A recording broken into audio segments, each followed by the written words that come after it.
Hi welcome to Shiva studios. నేను మీ Shiva Chowdary. So ఈరోజు మనతో పాటు ఒక స్పెషల్ గెస్ట్ ఉన్నారు. ఆ గెస్ట్ ఎవరో కాదు, కాంగ్రెస్ పార్టీ అద్దంకి కాన్స్టిట్యున్సీ అభ్యర్థి మనతో పాటు ఉన్నారు. ఆయన ఎవరో కాదు, అడుసుపల్లి కిషోర్ బాబు గారు. నమస్కారం సార్. హాయ్, ఎలా ఉన్నారు సార్? ఫైన్. ఫైనా? సూపరా సార్? సో నా ఫస్ట్ క్వశ్చన్ ఏంటంటే, సో అంటే నేను ఇప్పుడు ఇక్కడికి వచ్చేటప్పుడు, నాది హైదరాబాద్, నేను వచ్చేటప్పుడు రోడ్లు అస్సలు బాగాలే. సో మీరు ఇప్పుడు రోడ్ల గురించి మాట్లాడతలేరు, మీరు అభివృద్ధి గురించి మాట్లాడతలేరు. మీరు ఏమన్నా అంటే టీడీపీని ఎత్తుకుంటున్నారు, వైసీపీని ఎత్తుకుంటున్నారు.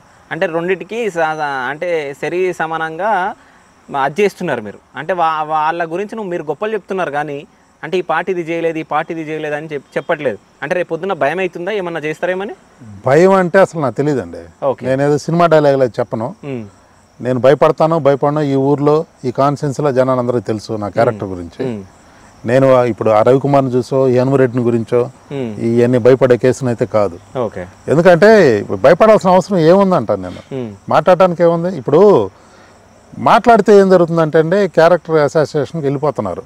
మనం ఇష్యూ బేస్డ్గా మాట్లాడితే ఎవరితోటైనా ఎంతసేపు అయినా మాట్లాడవచ్చు. అది దాటి అభివృద్ధి జరగలేదంటే అది ఇష్యూయే కదా. ఎవరికి కావాలండి అభివృద్ధి? 2-3 వేలు ఓటు అమ్ముకునేవాడు అభివృద్ధి గురించి ఎందుకండి వీడికి?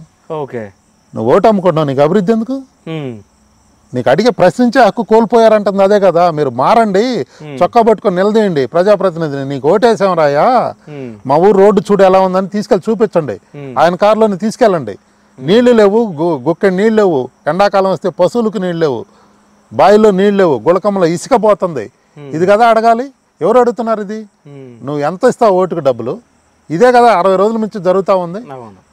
ఇంకా ప్రశ్నించే హక్కు లేనప్పుడు వాడికి మాత్రం ఏందండి? పోటీ చేసిన వాడికి అవసరం ఏముంది? రోడ్లు వేయాల్సిన అవసరం వాళ్ళకే ఉంది, గవర్నమెంట్కి ఏముంది? వాళ్ళ పద్ధతిలో వాళ్ళు వెళ్తూ ఉన్నారు. మీకు ఐడియాలజీ ఎక్కడి నుంచి వస్తుంది? మీకు స్ట్రాంగ్గా చేయాలని ఇంటెన్షన్ మీకు ఉండాలి. అరే నన్ను ఈ ప్రజలు గెలిపించారు ఎమ్మెల్యేగా, నేనేం చేయగలను, నాకు ఎంత సమర్థత ఉందని ప్రూఫ్ చేసుకోవాలి. అతను మీకు 100 కోట్లు ఇచ్చి అతను అభివృద్ధి ఏం చేస్తాడండి? ఎక్కడి నుంచి తీసుకొచ్చి చేస్తాడు? అతను ఆ డబ్బులు సంపాదించుకోవాలా లేదా? మీకు ఈ డబ్బులు ఇచ్చి అడుగు తినాలా వాడు పోటీ చేసినాడు? సో మీతో నేను మాట్లాడుతుంటే మీరు ఒక మంచి వ్యక్తిలాగా, అంటే సమాజాన్ని మీరు చేంజ్ చేయాలన్నట్టు మీరు మాట్లాడుతున్నారు. సో ఇట్లాంటి మనిషి రాజకీయాల్లో నెగ్గుకొస్తాడా? అసలు క్వశ్చనే లేదండి. నెగ్గుకొస్తాడా? అసలు లేదు, రాడు. అసలు వచ్చే ప్రశ్నే లేదు. వస్తే అది మిరాకిలేను. అదే ఎయిత్ వండర్ అంతే. అదే ఆ ఎయిత్ వండర్ చేయగలరా మరి? అది నా చేతుల్లో ఉందండి. ప్రజలు ఏదన్నా ఆలోచించుకొని ఈ రోజు కాకపోతే ఓవర్ నైట్ మారదండి. నేనేదో ఇప్పుడు గెలిచి ఎమ్మెల్యేని అవుతానని నేను అనుకోవట్లా. ఇది నాకు సీట్ ఇచ్చిన వాళ్ళకి తెలుసు, నన్ను ఎంకరేజ్ చేసిన వాళ్ళకి తెలుసు, పోటీ చేసే నాకు కూడా తెలుసు. నేను పోటీ చేసి అద్దంకిలో ఎమ్మెల్యేని అవుతానంటే ఇది పిచ్చి పట్టింది అంటారు. నాకు ఆ మానసిక స్థితి సరిగ్గానే ఉంది. అది కాదండి, మారాలి, వ్యవస్థ మారాలని చెప్తున్నాను. నేను మారని అడుగుతున్నాను. దానికోసం ప్లాట్ఫారం కావాలి. నేను రోడ్డు మీద కూర్చొని చెప్తే ఎవడంటాడండి నా మాట? నేను కాంగ్రెస్ పార్టీలో చేరే అభ్యర్థిని. మీరు ఓటేయండి, నచ్చితే ఓటేయండి, కిషోర్ నమ్మితే ఓటేయండి, లేదా రవికుమార్కి వేసుకోండి, లేదా హనుమరెడ్డికి వేసుకోండి. వాళ్ళు డబ్బులు ఎందుకు ఆ ఒక్క రోజుకి 3,000-4,000 తీసుకోవాల్సిన అవసరం ఉంది? అడగండి. రోడ్డు బాగాలేదని అడిగే దమ్ము అప్పుడు ఉంటుంది మీకు. ఎవరికన్నా 103 గ్రామాలు ఉన్నాయి కాన్స్టిట్యున్సీలో, పోయి అడిగే దమ్ము ఎవరికన్నా ఉందండి అక్కడ? అడగమనండి చూద్దాం.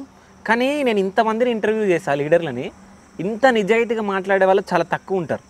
అంటే వాళ్ళకు 0% ఓటింగ్ ఉన్నా, నేను గెలిచి తీరుతా, నేను వాళ్ళని ఓడిస్తా, వాళ్ళని తొక్కేస్తా, వాళ్ళకన్నా నాకు ఎక్కువ ఓట్లు వస్తాయి, నా మెజారిటీ వస్తుందని ఇట్లా చెప్పుకుంటారు. కానీ మీరు అంటే నాకు తెలుసు, నేను ఏ స్టేజ్లో ఉన్నానో నాకు తెలుసు, అంటే మీరు డైరెక్ట్గా చెప్పేస్తున్నారు.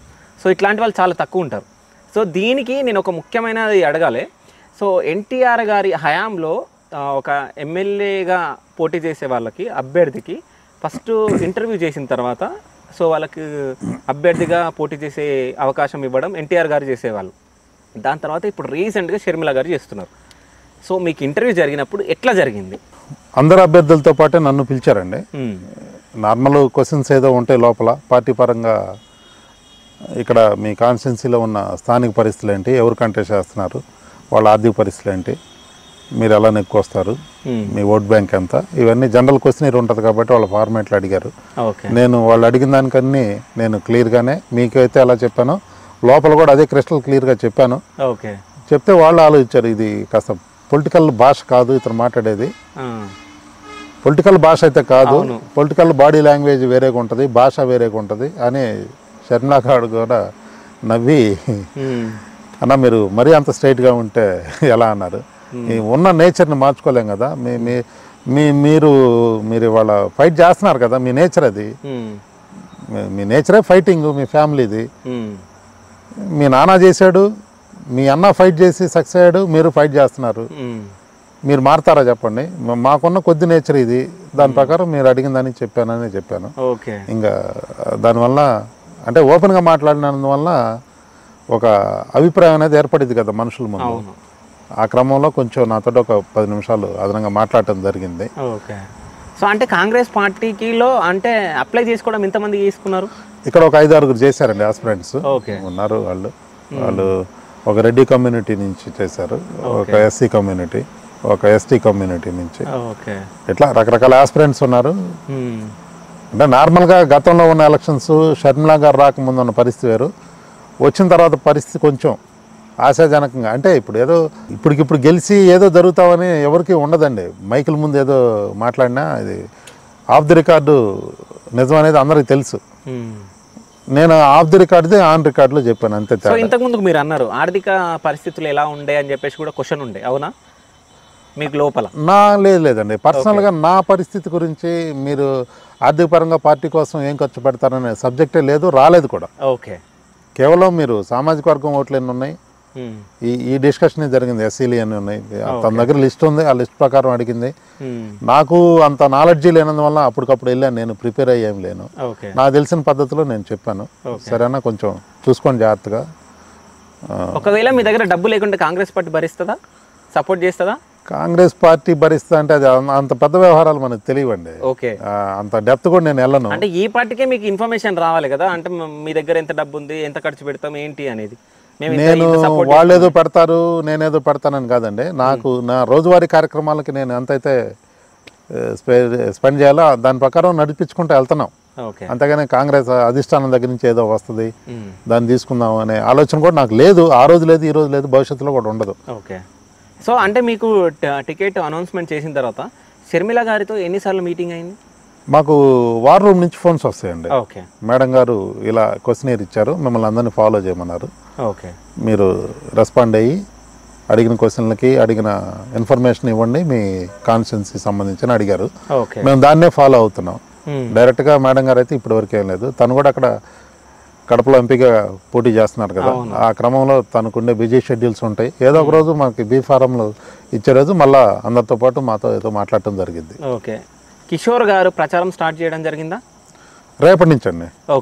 ఆల్రెడీ గతంలో చేశాము కొంత, ఏదో పబ్లిసిటీ అంటే ఈ పోస్టర్స్ ఏదో ఎలక్షన్ కోడ్ రాకముందు చేశాము. ఇప్పుడు మామూలుగా రెగ్యులర్ ఫార్మేట్లో వాళ్ళిద్దరు అభ్యర్థుల లాగానే మనం అన్ని ఊళ్ళకి వెళ్తాం. రేపటి నుంచి మన ప్రచారం కూడా వాళ్ళకి ధీటుగానే ఉంటుంది. సో వాళ్ళకి ధీటుగానే ఉంటుంది. దానిలో మనం ప్రచార రథాలు తయారు చేయించాం, అన్నీ